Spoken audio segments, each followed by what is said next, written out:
तो hello everyone and welcome to the part two UPSC.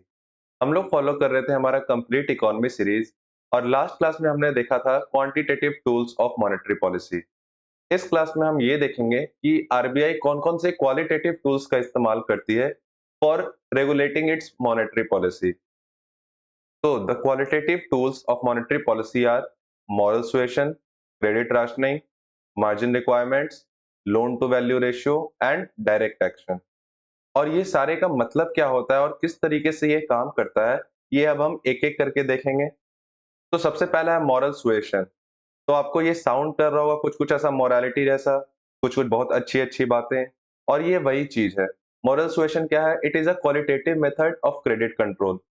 Under this method central bank merely use it's moral influence कि banks को ये बोलेंगे कि देखो ऐसे करो, ये करना अच्छा होता है, इकोनॉमी के लिए ये सही होगा, इसमें सारे एडवाइसेस होंगे, सजेशन होगा और पर्सुएशन होगा कमर्शियल बैंक के साथ। अगर कमर्शियल बैंक ये एडवाइस को फॉलो नहीं करते हैं, तब तो वो बाद में आरबीआई उन पे पेनल एक्शन भी ले लेता है और ये हमारा सबसे लास्ट टॉपिक रहेगा इसका direct action. But moral suasion क्या होता है? सबसे पहला कि उसे प्यार से समझाने वाला काम। इस मेथड को बोलते हैं हम लोग moral suasion.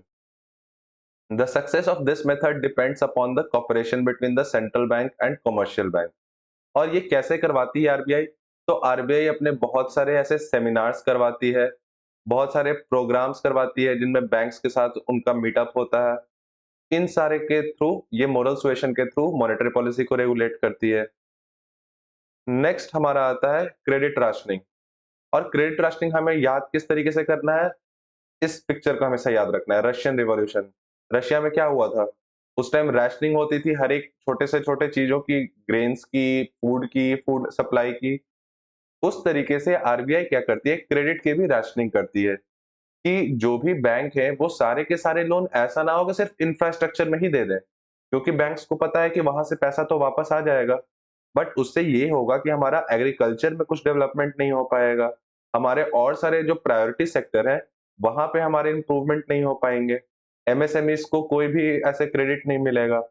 तो इस कारण से आरबीआई ने कुछ क्रेडिट राशनिंग करके रखी है, ताकि जो कमर्शियल बैंक्स हैं, वो इन सारे सेक्टर में भी लोन्स प्रोवाइड करें। So it is a method by which the central bank seeks to limit the maximum amount of loans and advances and also in certain cases fix ceiling for specific categories.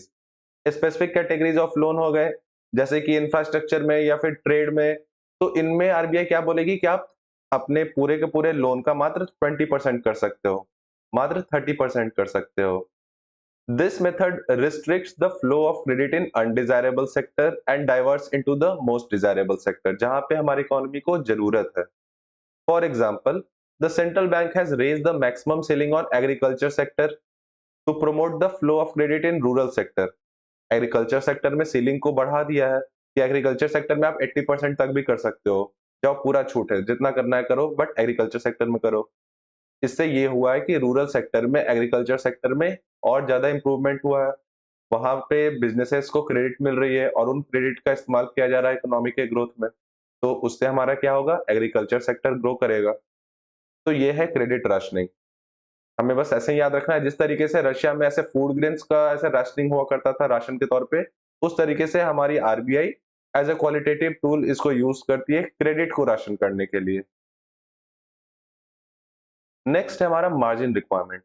तो margin requirement refers to the difference between the current value of security offered for loan, यानी collateral के value and the value of loan granted, और जितना loan हमें मिला है इन दोनों के बीच का जो मार्जिन है, उसे बोलते हैं मार्जिन रिक्वायरमेंट। इसे हम एक एग्जांपल के तहत समझते हैं। जैसे कि मान लीजिए आपको लोन लेना है 70 लाख रुपीस की और आपके पास जो कोलेटरल है वो है 1 करोड़ रुपए का। जैसे आपके पास 1 करोड़ की प्रॉपर्टी है और आपको अभी चाहिए कुछ पर्सनल लोन 70 लाख के आसपास का। तो इस 70 लाख और 1 करोड़ के बीच का जो डिफरेंस है, इसे ही हम बोलेंगे मार्जिन रिक्वायरमेंट। और बैंक्स हमेशा जितना भी आपको लोन चाहिए, उससे कुछ अमाउंट ज्यादा की कोलेटरल रखती है, ताकि अगर आप डिफॉल्ट भी करो, तो आपके उस प्रॉपर्टी से वो पैसे अपने निकलवा ले, इंटरेस्ट सहित। तो इन दोनों के बीच का जो मार्जिन रिक्वायरमेंट है, जो ये 30 लाख का जो मार्जिन रिक्वायरमेंट आया, इसको आरबीआई कंट्रोल करती है। और वो कैसे कंट्रोल करेगी? In the case of inflation margin requirement is increased. अगर इन्फ्लेशन ज्यादा हो रहा है तो इस मार्जिन रिक्वायरमेंट को इंक्रीज कर दिया जाएगा। मतलब कि अगर आपको 70 लाख का लेना है तो आपको 30 लाख नहीं, मार्जिन रिक्वायरमेंट अब मान लीजिए हम बढ़ा के कर दिए हैं 60 लाख। तो अब आपके पास 1 करोड़ और 30 लैक्स की प्रॉपर्टी होने चाहिए, तभी जाके आपको लोन मिलेगा। तो अब इस सिनेरियो में क्या होगा, बहुत सारे लोग लोन नहीं ले पाएंगे। तो the demands for loans are decreased, और जैसे ही डिमांड फॉर लोन्स डिक्रीज हुआ तो बैंक अब उस पैसे को मार्केट में घुमा नहीं सकती है, तो इन्फ्लेशन कंट्रोल होगा उससे। Same in case of deflation margin requirement are decreased, so the demand for loans are increased. और डिफ्लेशन के केस में क्या होगा, यही 30 लैक्स को हम कम करके बोल देंगे 10 लाख बस, कि आपको सिर्फ 10 लाख का डिफरेंस होना चाहिए, मार्जिन होना चाहिए, आप अपना लोन लेके जाइए। तो इससे क्या होगा, इससे बैंक्स और ज्यादा लोन को रेगुलेट करेगी, और ज्यादा लोन को पूरा का पूरा मार्केट में फैला देगी, तो जिससे डिफ्लेशन कंट्रोल होगा और थोड़ा पैसा का वैल्यू कम होगा, इन्फ्लेशन आएगा। तो ये है हमारा मार्जिन रिक्वायरमेंट। नेक्स्ट है हमारा लोन टू वैल्यू रेशियो। तो अगर अभी आप मार्केट में जाके देखें तो जितने लोगों के पास आईफोन है, उनमें से नहीं तो नहीं 90% ऐसे होंगे जो कुछ ईएमआई देके उस आईफोन को रखे हुए हैं। और ये जो लोन टू वैल्यू रेशियो होता है, ये इस चीज को डिनोट करता है कि अगर आपके पास मान लीजिए 1.5 लाख का आपको कोई प्रोडक्ट खरीदना है, 1.5 लाख का ये आईफोन खरीदना है, और आपके पास अभी एक भी रुपया नहीं, आप चाहते हैं सारा का सारा जीरो डाउन पेमेंट हो जाए, तो ये हर केस में तो पॉसिबल नहीं होता है। और यही हमारा होता है लोन टू वैल्यू रेशियो। तो जैसे ये 1.5 लाख का प्रोडक्ट है, तो इस पे आपकी जो बैंक फाइनेंस करेगी वो पूरा का पूरा 1.5 लाख नहीं कर देगी, वो आपके मात्र उसका 66% ही करेगी, 1 लाख रुपए आपको करेगी और बोलेगी कि बाकी का जितना पैसा है वो आपको उस टाइम डाउन पेमेंट करना है।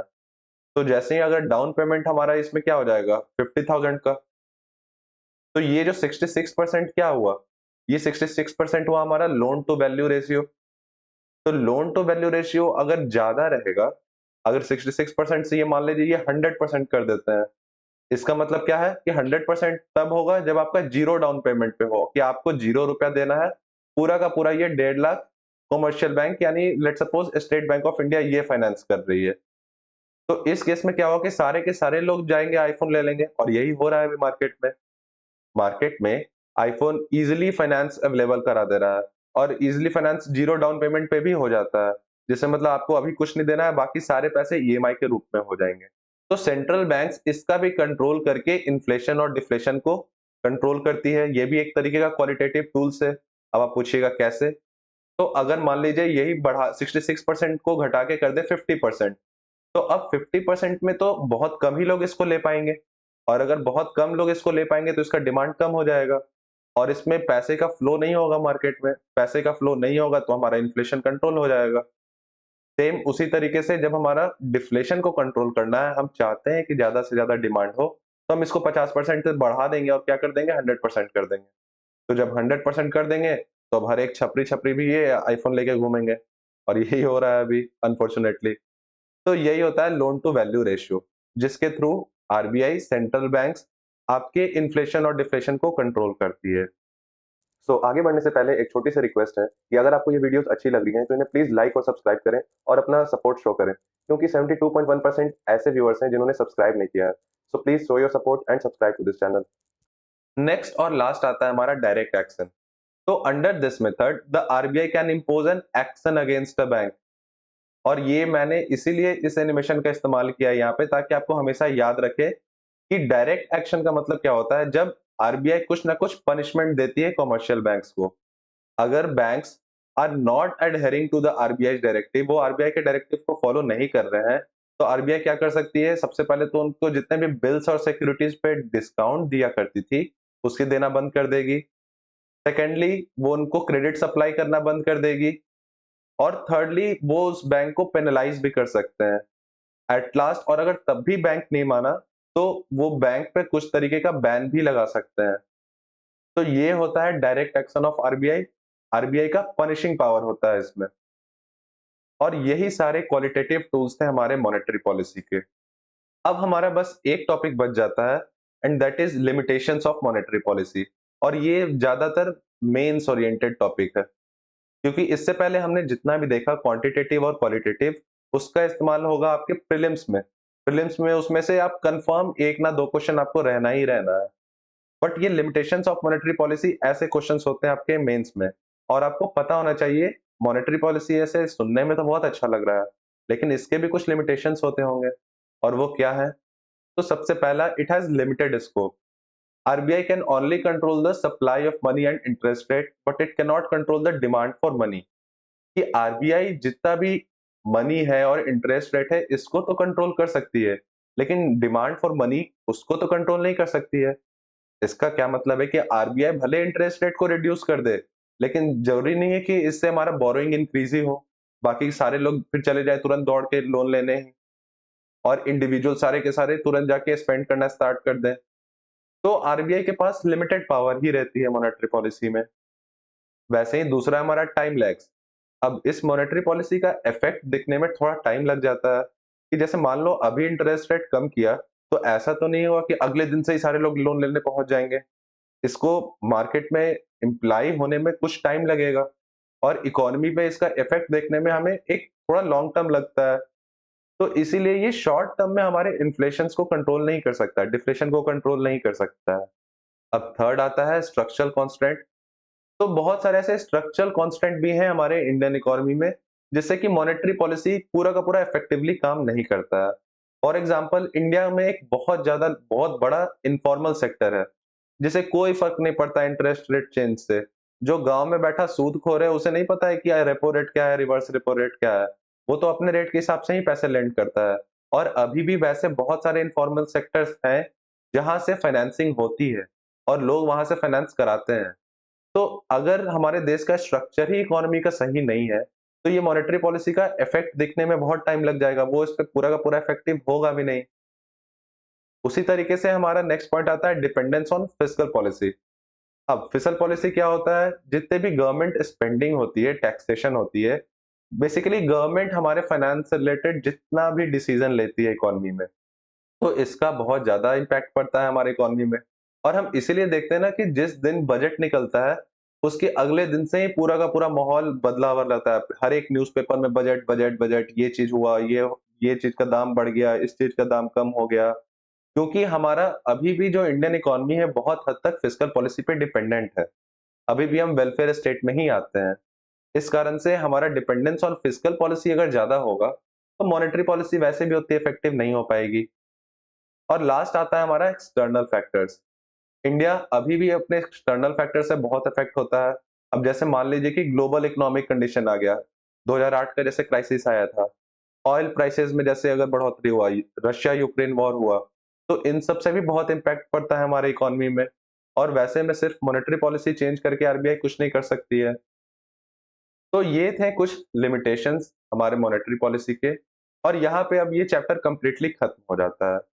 नेक्स्ट क्लास हम आएंगे पीवाईक्यूज के साथ और इसमें हम लोग मॉनेटरी पॉलिसी से रिलेटेड जितने भी प्रीवियस ईयर क्वेश्चंस हैं उनको देखेंगे, एनालाइज करेंगे और उसके आंसर्स को डिटेल में पढ़ेंगे। तो तब तक के लिए बने रहे हमारे चैनल पार्ट 2 यूपीएससी पे and all the best everyone, have a good life. For more such videos subscribe to Path to UPSC. यहाँ आपको मिलता है यूपीएससी से रिलेटेड सारे कंप्लीट कोर्सेज और करंट अफेयर्स। साथ ही साथ हमारा टेलीग्राम ग्रुप भी ज्वाइन कर लें ताकि आपको सारे पीडीएफ मिलते रहें और आप हर एक नए वीडियो से अपडेटेड रहें।